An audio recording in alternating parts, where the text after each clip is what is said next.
Hello, welcome back to Go With Your Gut podcast, where we share everything about children, youth, young adults, and how gut health matters.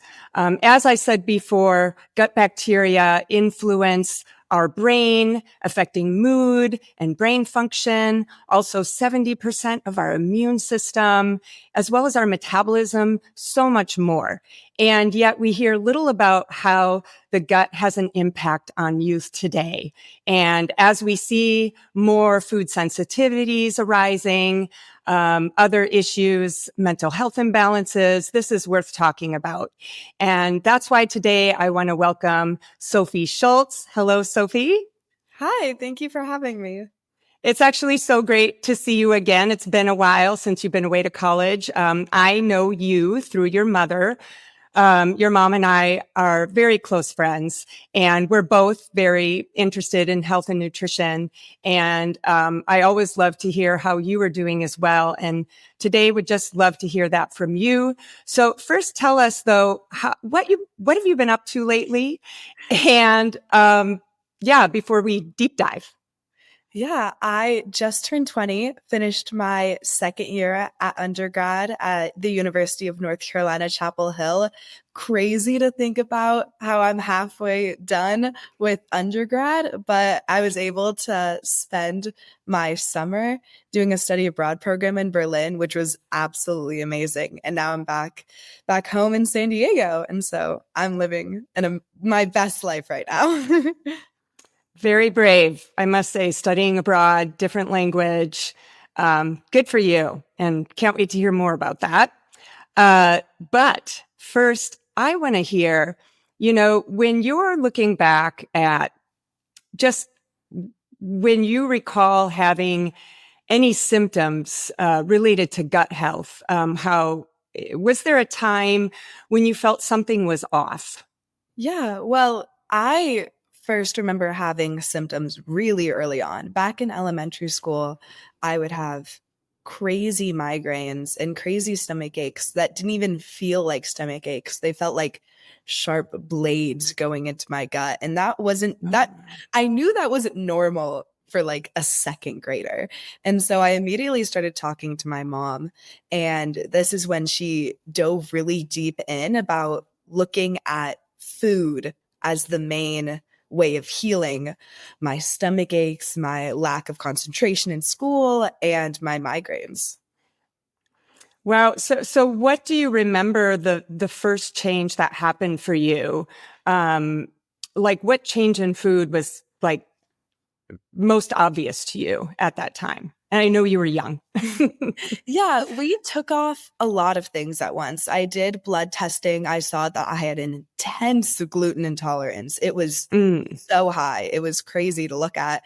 And we took out that as well as dairy. But immediately when I took out the gluten intolerance, my stomach felt better.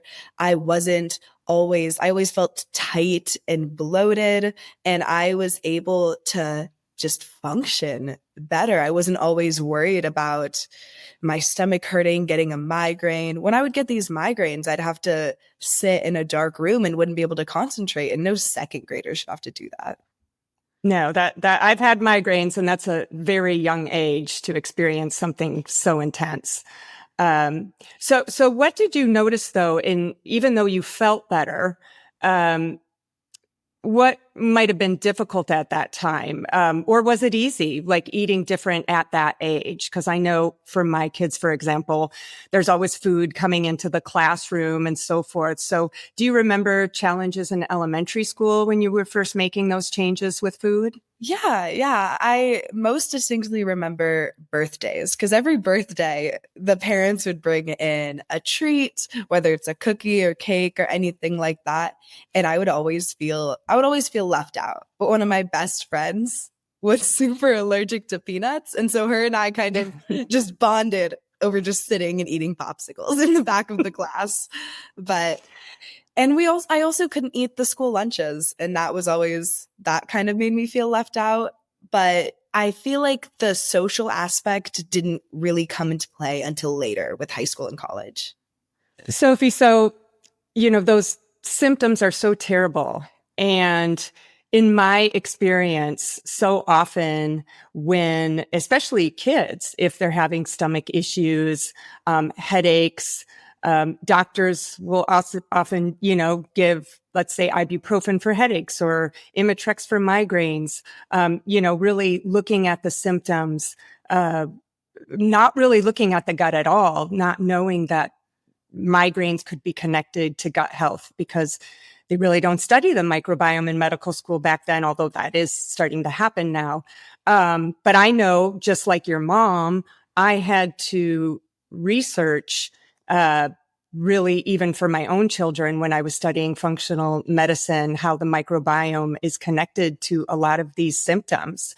And fortunately, there's a lot of functional medicine practitioners and naturopathic doctors that we can seek out today.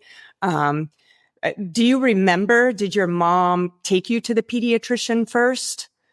Yeah, we went to the doctor, and like you said, they didn't really know what to tell us. Also, my dad had similar symptoms when he was growing up. And so it was only until my mom started doing research and I went and I got my blood work done and I met with a dietitian, we realized that me and my dad had the same thing. He was growing up in Germany, eating a lot of bread, eating a lot of processed carbs and gluten in that aspect. And he grew up with migraines and stomach aches. And so when I was going through the same thing and my mom found a solution, she was able to heal both of us with taking gluten out. Right, because it's like this interplay of the genetics that can predispose us to this, and then the environment, which is the foods that we eat, and why everyone has different level of sensitivity, and why I find similarities in myself with my two kids, even though it can definitely show up differently. So yes, I just, so parents know that, sometimes don't stop with your primary care or pediatrician. Fortunately, some of them are learning more about the microbiome, but definitely seek the help of someone that studies functional medicine to really get to the root cause of what these issues really are. So I know you mentioned how elementary school, food challenges tended to be, you could overcome them pretty well. But then socially, high school comes along and it's a different story. So tell me what happened there. Yeah, in high school and even into college, it showed whether or not people cared in the aspect of Mm. relationships. I could go to parties, I could get boyfriends and all of that. But at the end of the day, if they cared about my well being and they cared about how I was eating, that caused a social disconnect. I was on my high school's field hockey team. We would have pasta nights and carb up before a big game. And I would just be excluded. And it was like the girls who didn't really care about you were those who noticed but didn't do anything. And now when I have friends in college, they research restaurants beforehand. They do all of these things with me in mind. That's taking an extra step. That's granted not a big step. I do it every day of my life, but they're showing that care and it builds a better relationship. And I think that's what keeps me and my friends super close, knowing that they care about me feeling good and me functioning as well as I can. Yeah. And how about the foods that you did eat? The types of foods you ate when you packed foods for school. What are some examples? Did that add some awkwardness as well compared to what others were eating? Yeah, I ate a lot of whole foods. I think that was the main way I get by. And especially when I'm cooking in my own college dorm, I eat a lot of fruits, I eat a lot of vegetables, and I eat a lot of chicken and fish. And I don't add a lot. I like knowing exactly what's in it. Me and my mom never buy processed pre-cooked meat because I like to know the seasonings. I like to know everything in it because gluten, especially, there's a lot of gluten's hidden in a lot of things, soy sauce especially. And so I just eat a lot of fresh cooked food, and it's often fruits, vegetables, and meat. And it didn't really cause any disconnect at high school or struggle between friends. They were often jealous of how well I ate because they were all cooking their own lunch. And so having my mom help me out in the kitchen definitely helped. And it was good because then when I got to university, I was able to cook a lot for myself and cook easy, quick meals where I knew every single ingredient in what I was eating. Okay, so I need some advice from you. My son, he cannot have gluten. My daughter can't have gluten either, and she really struggled the first semester of college, even though they told her, "Hey, we have a lot of gluten-free options. We even have special cafeterias. We use different cutting boards." I mean, she wasn't as severe as you are or as sensitive as you are, but yet it was still very significant. And that first semester was really rough. And now this fall, I have my son starting college and he avoids gluten as well because he feels a lot better without it. So how did you handle that first semester in the dorms with your food choices? Honestly, I had the same experience. First semesters, it's hard. It's really hard. Even a month in, me being from me being from across the country and not knowing anyone at this university, I went up, emailed the school dietitian and met with the chef and said, this is not accessible. I see cross contamination. I can't eat at these dining halls. And then I stopped my meal plan second semester, and it's hard because a lot of social aspects happen in the dining halls, a lot of just easy, quick buy getting food. And you really have to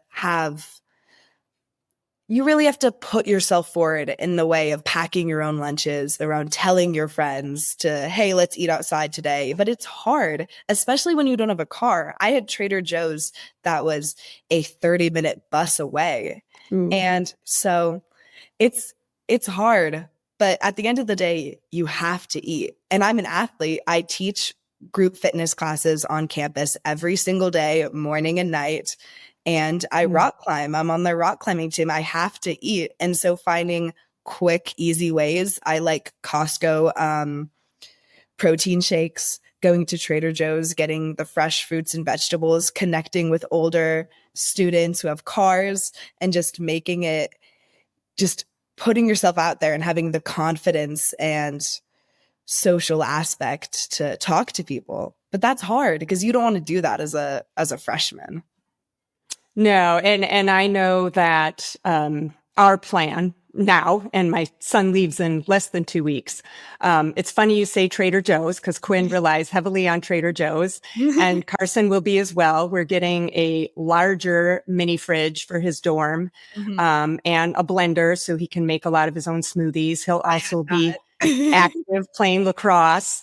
So also an athlete, and uh, so yeah, you do have to make it work. We're hopeful. There's certain choices in the cafeteria that do report they're gluten free, so he is going to rely on those more.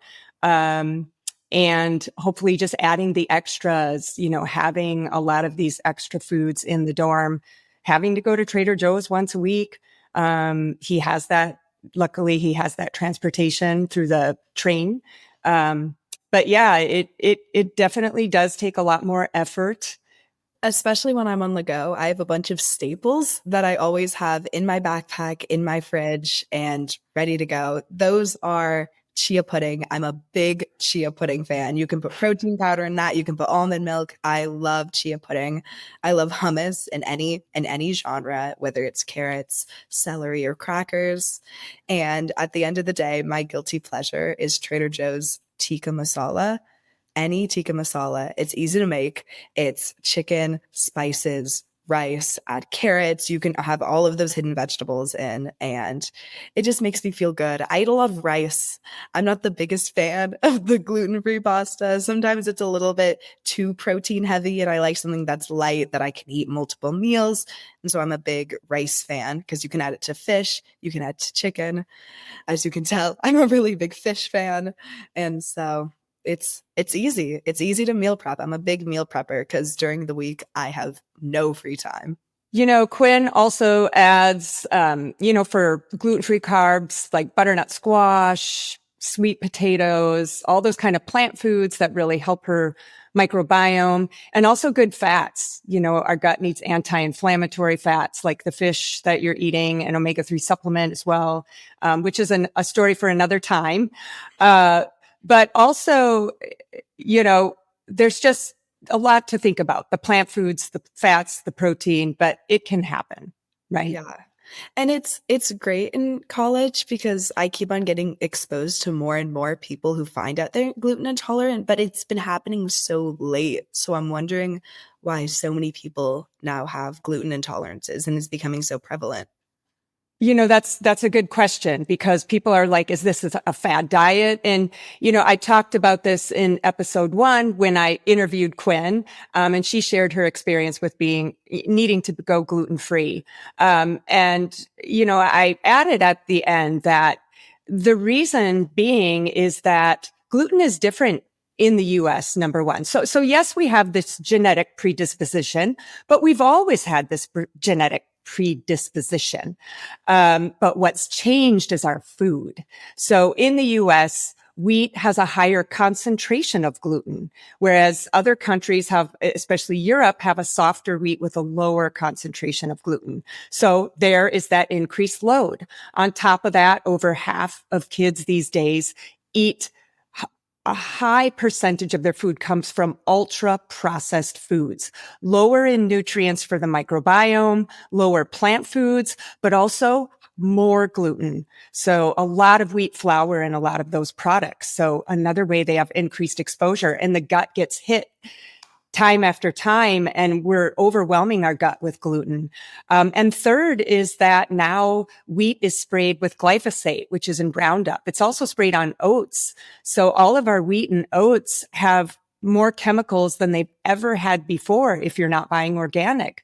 So the combination of a higher gluten load, more chemicals that harm the microbiome, then our gut is less resilient to support our genetics. And so those that are more sensitive are going to feel it sooner. So the way we can look at it is all of you are like the canary in the coal mine, meaning your sensitivity is like a beacon to all of us to be aware of how food is affecting all of us. And it's so interesting when you bring up the differences between the US and European food, because back at college, we're all talking about the politics of all of that. We're talking about how people go to Europe and all of a sudden they can eat everything and they're never bloated, and how we talk about in college fast food, especially when I go to college in the South, it's pushed. It's the cheap market. The FDA is becoming less regulated, and we Mm-hmm. see cheap food, fast food is being pushed, and it's like they want America to be unhealthy. And it's crazy to think about when I travel to Europe, if you have a less intolerant gluten intolerance, some people have that completely disappear. But with me, I'm a little bit more severe. So whenever I travel, I always get anxious about whether I'm going to eat or whether I'm just going to have nothing the entire trip. But Europe's become very progressive in being able to show what's gluten free. They have allergens listed on every single menu. And it's just such a different it's such a dichotomy between going to school in the South, where none of the governors seem to care about what the people are eating, and then going to Europe, where people are pushing the idea of walking more, pushing the idea of eating healthy, growing your own food. And then I go back to the South and I'm a fitness instructor, and no one wants that daily exercise. No one wants to just walk around after they have a meal. And it's really different, and it's really interesting. Yes. And I feel like in Europe, there's just a different relationship with food. It's like you said, you see smaller farms, so the way they're growing their food is more wholesome. But even the way you've had to grow up, there's a lot more pressure for a lot of you these days, much busier schedules. I feel like you're working on your resume to get into college from the start, from the get-go. I can't believe the competition in kindergarten and elementary school. So, that said, this overscheduling, reduces time at home for home cooked meals. and this connection on the table with family. And it has such a great impact on the choices that we make in food. So, but I don't love cooking myself. And I think you and I can both share that there is a way to cook efficiently and make it work with a busy schedule. You just have to get into that routine, and Quinn has as well. And if we're gonna talk California, I honestly think it's a good place to talk about young girls growing up and their relationship with eating healthy and how that translates to college. Because especially in California, you grow up with this fitness lifestyle. Everyone's healthy. Everyone's going to the beach. Everyone's drinking green juice smoothies all the time. But at that same time, that busy lifestyle can have girls grow up with kind of an unhealthy relationship with food.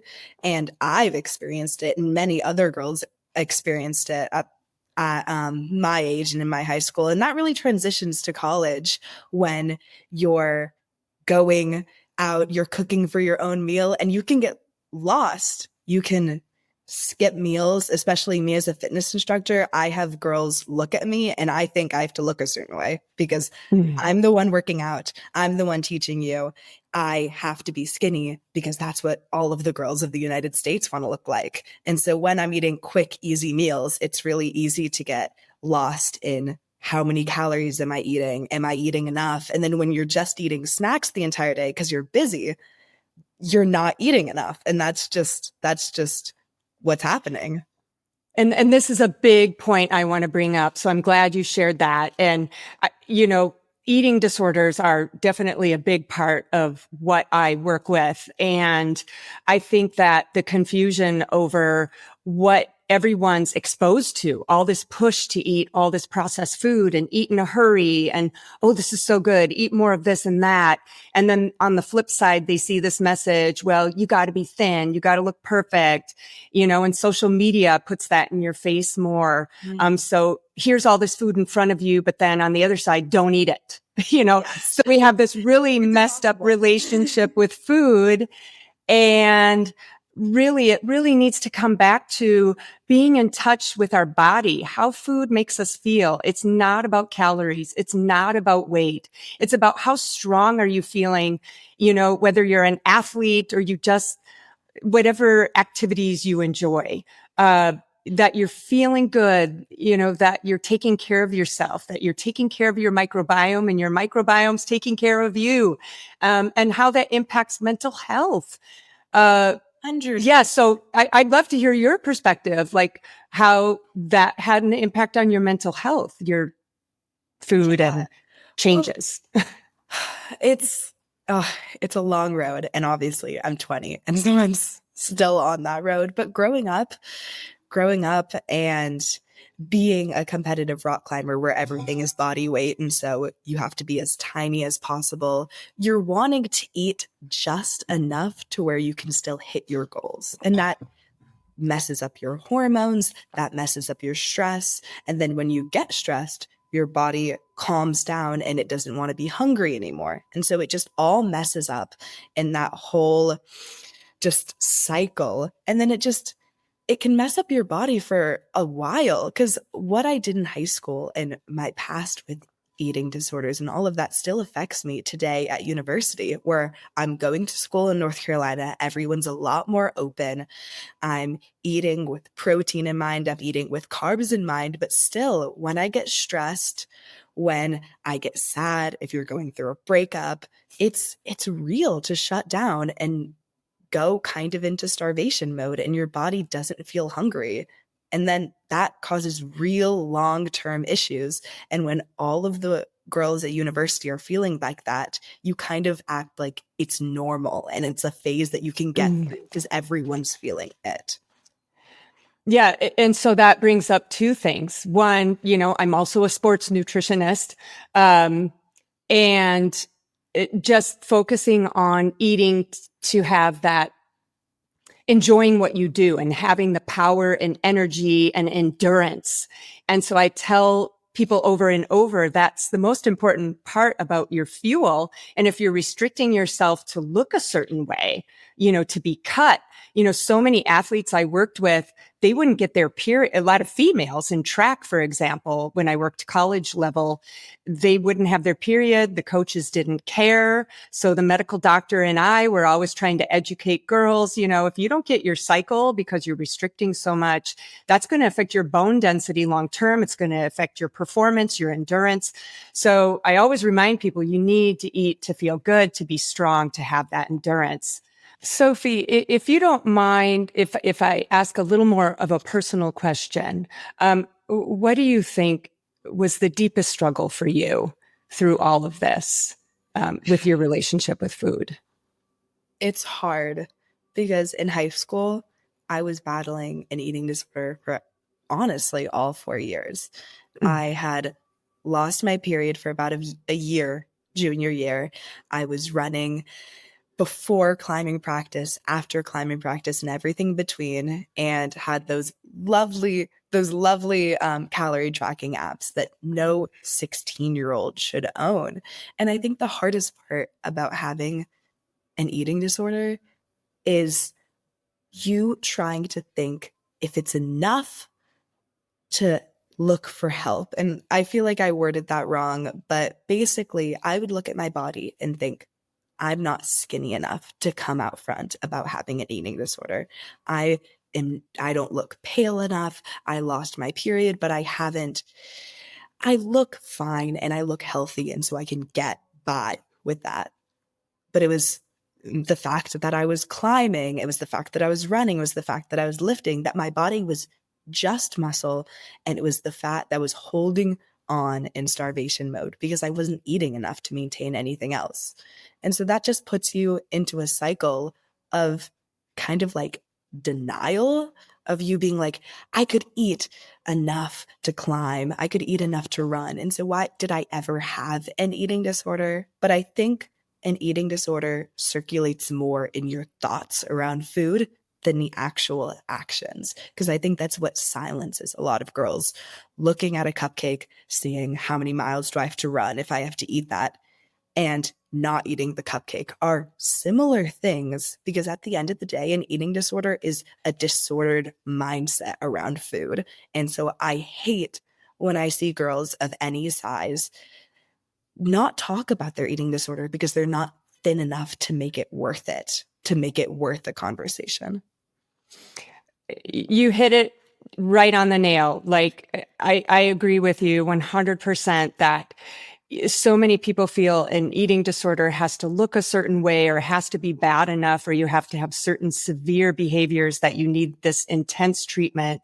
But I feel that most youth today, so many have disordered eating habits that really has, as you share, a great impact on your life every minute, every day. So many decisions you make affects your self-care, takes the joy out of your life, takes the joy out of your exercise, the sports you do, the rock climbing. Like, before it used to be, I love rock climbing. I love, right? And then all of a sudden it's like, well, how do I look doing this? Am I lean enough? Am I light enough?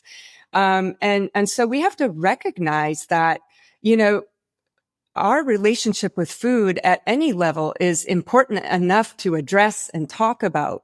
And why we do want to look at this relationship that we have with food and really taking care of our microbiome, self-care, quality of life. Ask yourself, how much joy do you have in your life?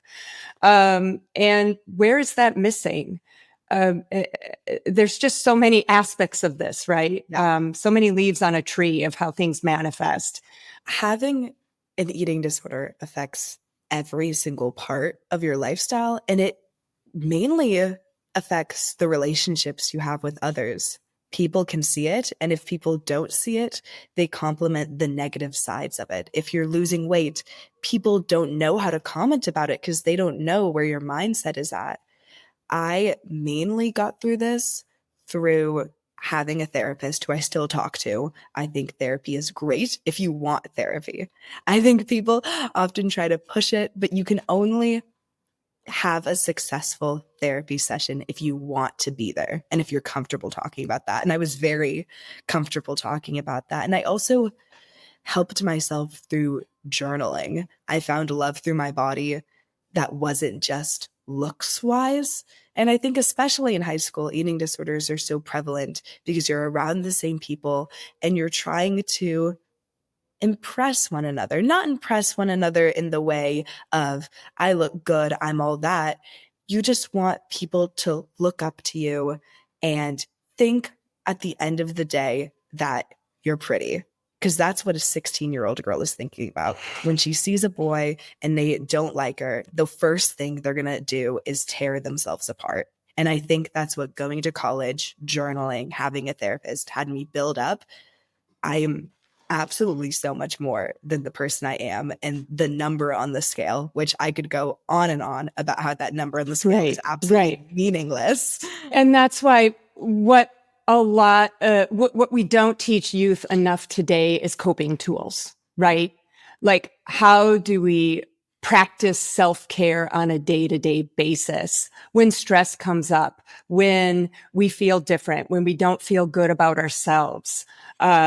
Whether it be just, I know in our family, it's a walk in nature. Like, that is I would say it's our spiritual practice, is being out with nature. We do a lot of backpacking, hiking, and even on a day-to-day basis, just going outside, clearing the mind. Some people, it might be meditation, yoga. I know Quinn, she journals a lot, to process a lot of feelings. And yes, for some, if you're part of a great community group, finding help through your church or your fellowship, your community, it can be anything, but really that self-care is critical. But yes, the therapist is important. It's nice to have someone to talk to about really deep things that you can't talk about with your friends or your parents, because that's how you really process and develop a more positive relationship with yourself. Of course. And I think self-care is amazing. I think it's the best thing you can do as a college student, but I also think there's a line between self-care in a harmful way. Because on social media, I see this pushed a ton. When you're stressed, go on a run. When you're stressed, go to the gym. And I think today's day and age, with social media and fitness influencers and beauty influencers, people need to realize that self-care is slowing down your life. It's going on a walk. Exactly. It's taking a break in whatever form is possible. And self-care is what makes you feel better. Going on a run and going to the gym are amazing, but they're not replacements for processing your feelings, talking to a family member. When I'm stressed, I call my mom. I tell her everything. I go on a walk, hour-long walks. But I remember in high school when I was stressed and all of that, and I would go out and I would go on a run, and then the run would never end, because when you're stressed and all you're thinking about is everything on your mind, the next exam, if this boy likes me, university, this run is the coping mechanism. But then you're going on this long run and then you're not eating because you're stressed. And that just goes into a cycle of bad habits. And then you're 20 and I still deal with this stuff. I'm not going to act like I'm over this. Well, especially because you're bombarded with social media too. It's constant reminders of you're not good enough. That's the goal of social media. Like, we want you to need us. So we're going to make you feel inadequate in some way so that you come back and you want more. Yeah. So taking that break from social media is, except for this podcast here, have a view of us now and then, but you really do need to shut it off. And I think that's why we like backpacking so much as a family, why we love to just be out in nature. We just shut it off. My son, he shared something interesting. He took on jobs doing yard work, and he said he actually loves just not having electronics, just being out in nature, working. He really takes enjoyment from it, not just backpacking. So I'm glad that they have that awareness, but I hope it's an awareness that everyone can have, because it is a constant struggle. It's not like we haven't figured it out. It's always there, right? So how can we create guardrails for ourselves to really remember who we are and what's important to us. And remember, how can we be authentic with others and ourselves? That's really what it's all about. I think it's important to always have those close connections, whether it's your best friend, my sister, anyone who you can talk to and just be Right. parent and just Right. tell them, not Yes. to ask for help. I love when you can just look at someone and say, I'm just going to talk. I don't need advice. I just need someone to listen. And I think you always need that in your life. Thank you so very much, Sophie, for being my guest today and sharing your deep and personal story. It really means a lot to all of those listening to know that they're not alone. And thank you all for listening today to really learn more about gut health with youth. And I hope you can share this with others if this podcast interests you. You can also go to my website, normaflood.com, where I have more information. I have a blog where I have YouTubes posted, which provide more education on the gut microbiome and also my personal story and the story of some of my kids. So look at me there. And until next time, be well.